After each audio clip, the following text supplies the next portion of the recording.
शिवसेनेचा एकनाथरावजी शिंदे साहेब तुम आगे बढ़ो, हम तुम्हारे साथ हैं, अनिल दादा तुम आगे बढ़ो, हम तुम्हारे साथ हैं।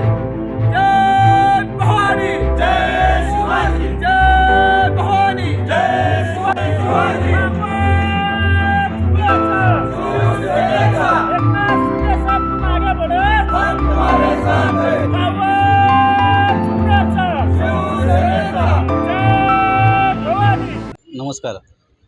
आमचे मुख्य नेते शिवसेना तथा उपमुख्यमंत्री आदरणीय एकनाथरावजी शिंदेसाहेब, संसदरत्न डॉक्टर श्रीकांतजी शिंदेसाहेब, आमचे शिवसेना जिल्हाप्रमुख अनिलदादा जगतापसाहेब यांच्या मार्गदर्शनाखाली आम्ही आज शेतकरी व ग्रामस्थांच्या अडीअडचणांसंदर्भात ग्राम हक्क लाक्षणिक उपोषण व निवेदन देण्यासाठी पंचायत समिती बीड येथे सकाळी 10 वाजल्यापासून थांबलेलो आहोत.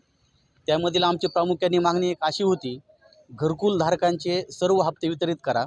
तसेच जो नोव्हेंबरमध्ये शासन निर्णय पारित झालेला आहे 50,000 रुपये वाढीव निधीचा, तो निधी वितरित करा किंवा शासनाकडून त्या बाबतीत तुम्ही गाईडलाईन स्वीकारून घ्या. दुसरी गोष्ट होती की घरकुल धारकांना वाढवू द्या. तिसरी बाब होती गायगोटा, वैयक्तिक विहीर व सार्वजनिक कामांचे मस्टर चालू करा व नवीन गायगोट्याच्या व वैयक्तिक विहिरीच्या मंजुऱ्या तात्काळ चालू करा. या बाबतीत आम्ही पंचायत समितीमध्ये थांबलेलो होतो. सन्माननीय गटविकास अधिकारी सानपसाहेब हे आत्ताच इथे येऊन गेले. त्यांनी आम्हाला त्यातील जवळजवळ 8च्या 8ही बाबीमध्ये आम्हाला आश्वस्त केलं व येत्या 12 ते 15 दिवसामध्ये हे सर्वरित्या आम्ही पूर्ण करू.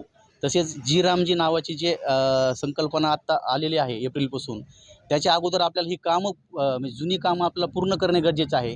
त्या अनुषंगाने आम्ही त्यांना विनंती केली की तुम्ही जर सार्वजनिक कामाचे मस्टर चालू केले, सार्वजनिक काम प्रत्येक गावामध्ये आहेत बीड तालुक्यातील, ती चालू केले तर आम्हाला जी रामजीमुळं आम्हाला काही अडचण येणार नाही ह्या विषयामध्ये.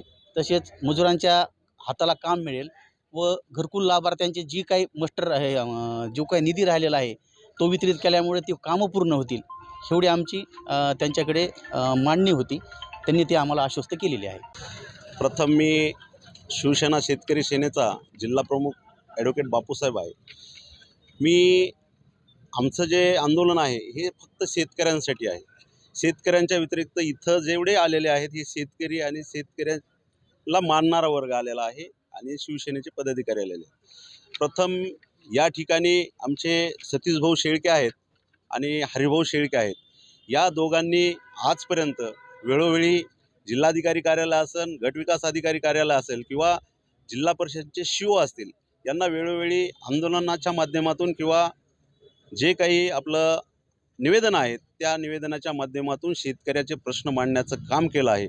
परंतु हे जे स्थानिक शासन आहे त्यांना कुठलाही प्रत्येक वेळेस शेतकऱ्यांना आश्वासन द्यायची आणि आश्वासन दिल्याच्या नंतर ते काम करायचं नाही असं आजपर्यंत तरी दिसलेलं आहे. आमचे शिवसेनेचे नेते सर्वासर्वे एकनाथरावजी शिंदेसाहेब आणि बीड जिल्ह्याचे जिल्हाप्रमुख अनिलदादा जगताप यांच्या माध्यमातून आम्ही जिल्ह्यामध्ये काम करत आहोत. परंतु त्यांच्या मार्गदर्शनाखाली या ठिकाणी आम्ही शेतकऱ्याचे प्रश्न मांडण्याचं काम करतो. परंतु वेळोवेळी आम्ही या ठिकाणी ज्यावेळेस आंदोलनं करतो, ज्यावेळेस निवेदनं देतो, त्यावेळेस स्थानिक शासनाने आम्हाला फक्त गाजर दाखवण्याचं काम केलं आहे आणि म्हणूनच आज या ठिकाणी ठिय्या आंदोलन करण्याचं काम शेतकऱ्याच्या वतीने आम्ही शिवसेनेच्या वतीने या ठिकाणी पंचायत समितीला या ठिकाणी केलं आहे. आणि आत्ताच व्हिडिओ या ठिकाणी येऊन त्यांनी आम्हाला आश्वस्त केलं आहे, आश्वासन दिलं आहे की येणाऱ्या 15 दिवसामध्ये आम्ही शेतकऱ्याचे जे काही घरकुलाचे प्रश्न असतील, विहिरीचे प्रश्न असतील, अनुदानाचा विषय असेल, हे आम्ही शेतकऱ्याच्या खात्यावर वर्ग केल्याशिवाय राहणार नाहीत आणि तुम्ही हे आंदोलन मागं घ्या अशी विनंती केली. त्यामुळं आम्ही या ठिकाणी आंदोलन मागं घेत आहोत.